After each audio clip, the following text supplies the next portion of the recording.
Dave Armstrong, the former legend of the Clinton Comets, took us down a trip through memory lane and then sat and told us where it all began.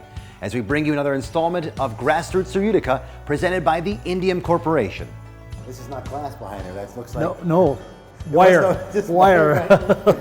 No, wire. it is too. It's yeah, that would be at the Clinton Arena. Yep, I'm right here.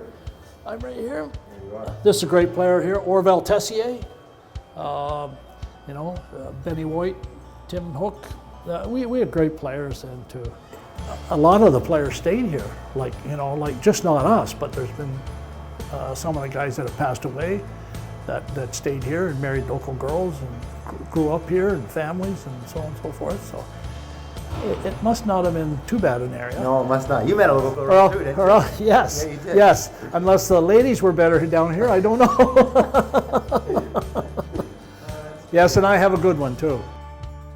They offered me a contract. Boston did. They were affiliated with them, and at that time it was like $1,500 to sign and $3,500 to play.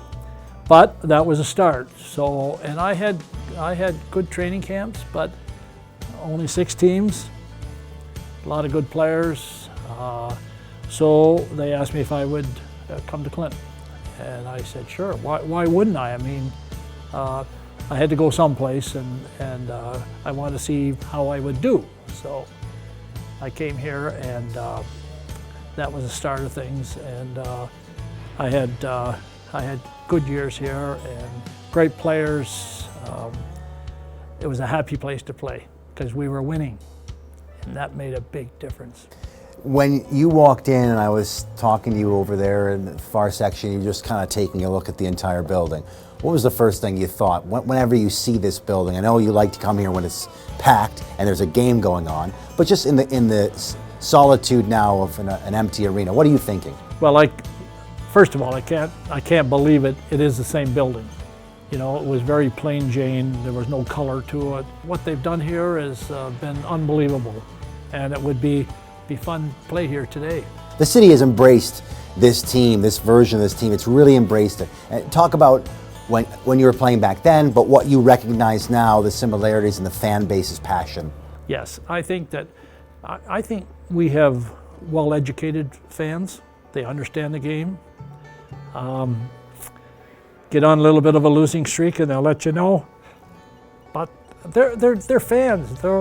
Everybody wants to win, and I think when the old timers come into this ring, and there's 5 or 6 of us, and it's nothing for people to come up and say to us, Army, wasn't like this in your day, was it?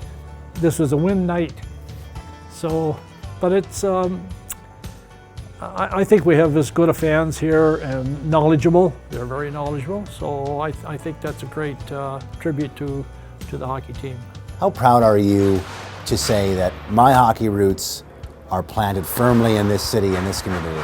Oh, absolutely, Jason. I mean, I can remember when they were like, before it became the Vancouver franchise and everything, like we would talk to Rob and have a couple meetings, and I said, well, what hat did you wear today? He says, I had so many hats on today, different hats. He said, I don't know which one it is, but he says that he asked us what he thought should we call the team. And how about the Comets? That answers your question. And that's how it became.